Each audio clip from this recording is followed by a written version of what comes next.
Tumunan, tita.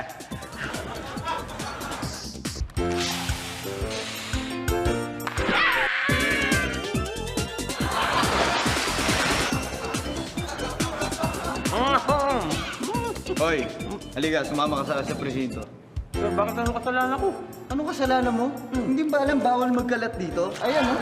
Oh, multa, kulong ka pa. Halika na, patawa-tawa ka pa. Sir, Halika na. Pag-usapan natin to. Ano pag-usapan?